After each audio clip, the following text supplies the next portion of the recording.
Shalom, peuple de Dieu, c'est votre humble serviteur, les prophètes Joël Cephas Lumuna. Nous voici encore avec ces nouveaux numéros d'édification. Le Seigneur m'a donné un message glorieux, un message puissant concernant sur le monde des esprits.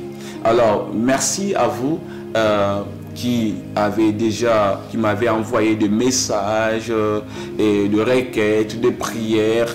Vraiment que Dieu vous bénisse et nous bénissons Yahweh pour ces messages puissants qui touchent plusieurs personnes dans le monde. Gloire à Dieu. Avant de commencer, j'aimerais d'abord vous demander de vous abonner massivement sur notre page Facebook ainsi que sur notre chaîne YouTube Prophète Joël Lumuna. Que Dieu vous bénisse.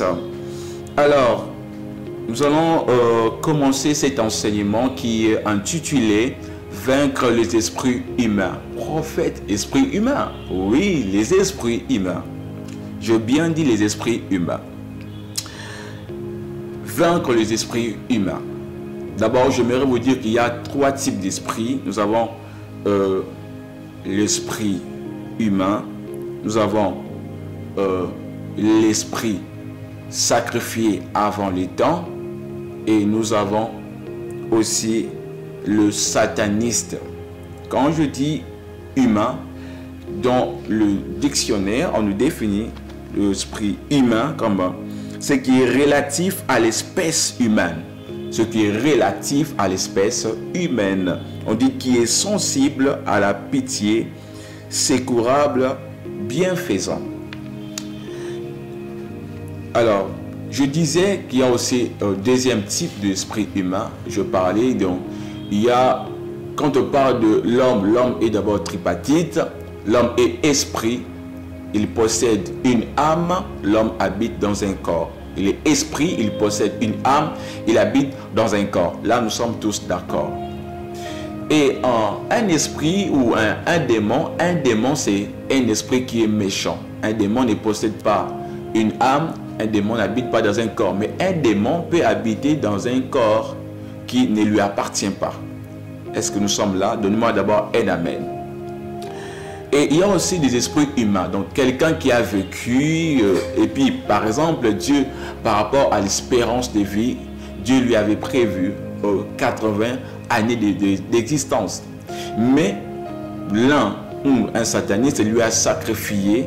Il est mort à l'âge de 20 ans, au lieu de mourir à l'âge de 80 ans. C'est ce qui fait que les 60 ans restants, cet homme, il part travailler dans le monde, je dirais occulte, dans le monde de ténèbres. Il part travailler dans le monde satanique. Là-bas, il devient un esclave. Et ce qui fait que la personne qui vivait, son esprit, il est resté là-bas comme un prisonnier.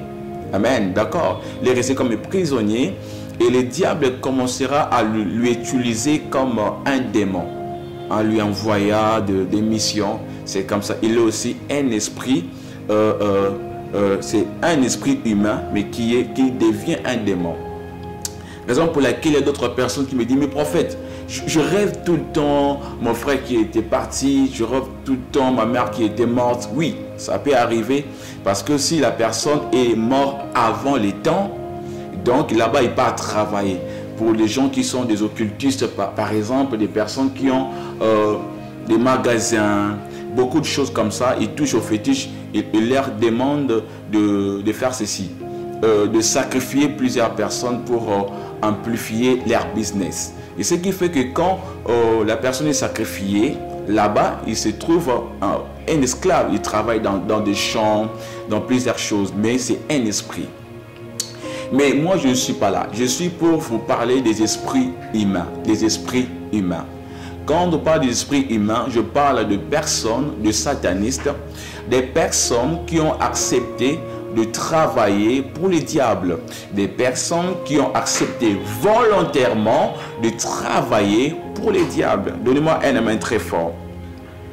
D'abord, j'aimerais vous dire une chose Cet enseignement n'est pas là pour célébrer les démons ou élever les diables, mais c'est pour vous montrer d'abord les stratégies de notre adversaire. 1 Pierre chapitre 5, les versets 8 et 9, il est écrit que soyez sobres, veillez et priez, car votre adversaire rôde. Vous voyez, le diable est défini comme adversaire.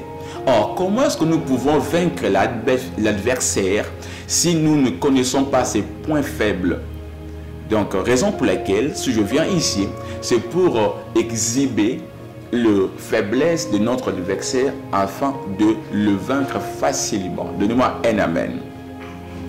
Alors, nous allons lire dans le livre de Jacques chapitre 2, le verset 19. Il est écrit, « Tu crois qu'il y a un seul Dieu, tu fais bien. Les démons les croient aussi et ils tremblent. » Ah, je me redis à quelqu'un, les démons tremblent devant le nom de Jésus. Les démons tremblent devant le nom de Jésus. Les démons croient aussi qu'il y a un seul Dieu. Et ils tremblent devant le nom de Jésus. Amen. Je vais entrer maintenant dans le vif des sujets, parler sur les esprits humains. Frères et sœurs, j'aimerais vous dire une chose, que les démons tremblent devant le nom de Jésus. Et les démons ont la facilité de déposséder la personne rapidement, de quitter le corps d'une personne. La mission des démons dans le corps de l'homme, d'abord c'est pour détruire. C'est pour détruire. C'est pour voler. C'est pour diriger. Les démons, lorsqu'ils entrent, quand ils possèdent une personne, ils sont là pour détruire, ils sont là pour voler. Jean chapitre 10, le verset 10 est écrit, les voleurs viennent que pour dérober, détruire et tuer. Donnez-moi un amen très fort. Comment est-ce que là se manifeste? Ou la manifestation de l'esprit humain. Un esprit humain, c'est un homme comme moi et toi. Un homme qui a un esprit, qui possède une âme et qui vit dans un corps. Mais la différence est que les esprits humains, ce sont des satanistes, des personnes qui ont accepté de travailler pour le diable. Les sorciers sont des esprits humains. Des magiciens, ce sont des esprits humains. Et des satanistes, des occultistes, et tous sont des esprits humains. Donc, ce sont des esprits, des hommes, des humains qui travaillent pour le diable. Est-ce que nous sommes d'accord? Amen. Alors, comment est-ce que fonctionne? Nous allons d'abord comprendre la capacité des esprits humains ou leur mode de fonctionnement. Donnez-moi un amen très fort. La première chose, ils ont la capacité de contrôler un être humain. Ils sont déjà des êtres humains, mais eux, ils ont la capacité de contrôler encore une autre personne. Oui. En fait, oui, c'est possible. Ils ont la capacité de contrôler la vie d'une autre personne. Vous allez voir, j'étais en train de délivrer quelqu'un et il y avait une sœur qui était vraiment combattue. Et pendant que j'étais en train de prier pour la sœur, et il y avait les voix de son frère. Il y avait une voix plutôt. Il y avait une voix d'un homme qui parlait en elle. Il disait, je suis son frère. Comment est-ce qu'une personne, une femme peut parler comme un homme? Vous voyez? Mais son frère est vivant. Il était sataniste, un grand sorcier. Mais c'est lui qui contrôlait la vie de sa sœur en lui empêchant de ne pas se marier. Ce n'est pas un démon. Il y a la différence. Ce n'est pas un démon. C'est un être humain. Mais qui a la capacité de contrôler la vie d'une autre personne. Qui a la capacité. Et leur rôle, c'est d'abord de contrôler. Ils sont là pour contrôler la vie de plusieurs personnes. Mais ils travaillent aussi pour le diable. Ils sont là pour détruire la vie aussi de la personne. Ils sont là pour désorienter, pour s'aimer la frustration. Peut-être vous êtes en train de vivre des frustrations dans votre couple. Vous ne savez pas quelle est la raison. Vous êtes en train de vivre tellement de combats dans votre couple, dans votre travail. Vous ne savez pas quelle est la raison. J'aimerais vous dire une chose. Votre mariage peut être contrôlé par un esprit humain. Les esprits humains, je peux d'abord aller pour parler d'abord des sorciers. Les sorciers sont des esprits humains qui travaillent pour le diable. Alors, un sorcier a la capacité de contrôler même la vie d'une personne. Un sorcier a la capacité de contrôler la vie d'une personne. Mais prophète, comment? Oui. Deuxième chose, les esprits humains, ils ont la capacité de contrôler le corps de la personne. Même la bouche, l'attendement, la pensée. Oui, parfois dans des séquences de délivrance, on voit quelqu'un, quand on prie pour lui, il commence à marcher comme une vieille dame, commence à faire des mouvements comme une vieille dame. Vous dites, mais ça c'est quoi? Mais après la délivrance, elle s'élève, elle se dit, mais j'étais où? Qu'est-ce qui s'est passé? Donc son corps était contrôlé par cet esprit. Ils ont la capacité de contrôler même la bouche de la personne. Raison pour laquelle plusieurs personnes, les esprits humains contrôlent leur bouche, leur manière de parler. La personne, lorsqu'elle parle, elle se dit, mais est-ce que c'est moi qui avais fait sortir ces mots ici? Mais j'aimerais dire à quelqu'un que Jésus est capable de leur déloger dans votre vie au nom puissant du Seigneur Jésus. J'aimerais vous dire une chose, c'est Jésus qui a vaincu le diable à la croix, qui a vaincu le diable à la croix et ses acolytes. Alléluia. Et je parlais avec un couple et ils avaient tellement de problèmes, ils se disputaient tout le temps. La femme, elle insultait son mari tout le temps. Mais après, elle se disait, pourquoi est-ce que je me comporte comme ça? Et puis l'homme se disait, mais je ne comprends plus ma femme. Et alors, quand on a prié, nous avions compris que c'était une tante qui était en train de parler en elle. Et la tante, un jour, elle a confessé que c'était elle qui travaillait. C'était elle qui parlait aussi dans le corps de la femme. C'était elle qui la poussait je dirais, à manquer de respect à son mari. Regardez ce que les esprits humains peuvent faire dans la vie des gens. Les esprits humains contrôlent même la pensée de la personne. Tu vis avec quelqu'un, mais il commence à penser comme un fou. Sa manière de parler change du coup. Ça, c'est l'œuvre de l'esprit humain. Ils peuvent contrôler votre pensée. Ils peuvent bouleverser votre vision. Les esprits humains ont la capacité de le faire. Troisième chose, les esprits humains ont la capacité aussi de contrôler votre santé. Oui, votre santé. De jeter des mauvais sorts. Vous êtes en train de souffrir d'une maladie incurable, mais cela venant du monde spirituel. Même à l'hôpital, lorsque le médecin regarde et dit, on ne voit rien, mais la personne souffre, la personne est malade, mais à l'hôpital, les médecins ne constatent rien. Des maladies qui ont pour cause spirituelle, la source, l'origine, c'est spirituel. Et les esprits humains ont cette capacité-là de créer des maladies dans des corps. Dans Luc chapitre 13, on rencontre l'histoire de cette vieille dame. Elle est entrée dans la synagogue et Jésus était en train de prêcher. Jésus le regarda comme ça. Jésus dit, regardez cette fille d'Abraham que le diable a tenu, que le diable tenait plutôt liée pendant 18 ans. Cette infirmité, l'infirmité de la femme ne venait pas de simple maladie, mais avait pour cause le diable. Et la femme était infirme. Raison pour laquelle Jésus, la parole de Dieu déclare ceci, que Jésus a porté nos infirmités. Nos infirmités. Certaines infirmités ont pour cause le diable. Et la femme a souffert 18 ans de cette maladie qui avait pour origine le diable. Si Jésus n'était pas venu, la femme n'aurait pas eu la guérison. Elle n'aurait pas eu la délivrance. Si Jésus n'était pas venu, j'aimerais annoncer une nouvelle saison de guérison dans votre vie. J'aimerais dire à quelqu'un qu'aujourd'hui, le Seigneur Jésus viendra te délivrer. Cet esprit va quitter ton corps. C'est possible de vivre la guérison. C'est possible de vivre la délivrance maintenant. Cette maladie tardent parce que la cause est spirituelle, la cause n'est pas charnelle. Ces problèmes tardent parce que la cause est spirituelle. Peut-être c'est une personne que tu connais beaucoup qui est en train de jouer avec ta santé. Alléluia. Quatrième chose, par rapport au rôle qui jouent les esprits humains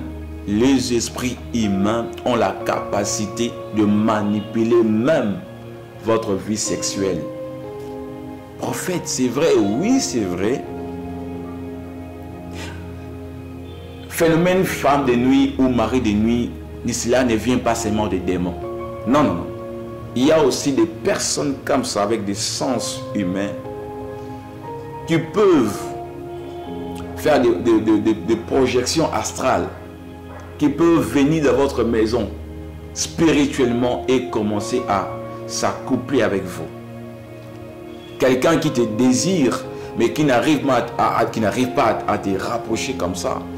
Et la nuit, il quitte son corps, il vient dans votre chambre, il commence à s'accoupler avec vous.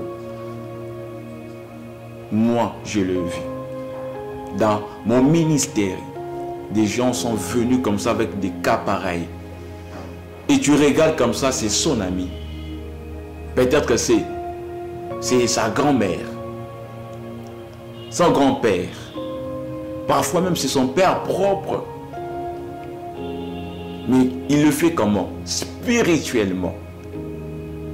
Les esprits humains peuvent vous prendre en mariage spirituellement.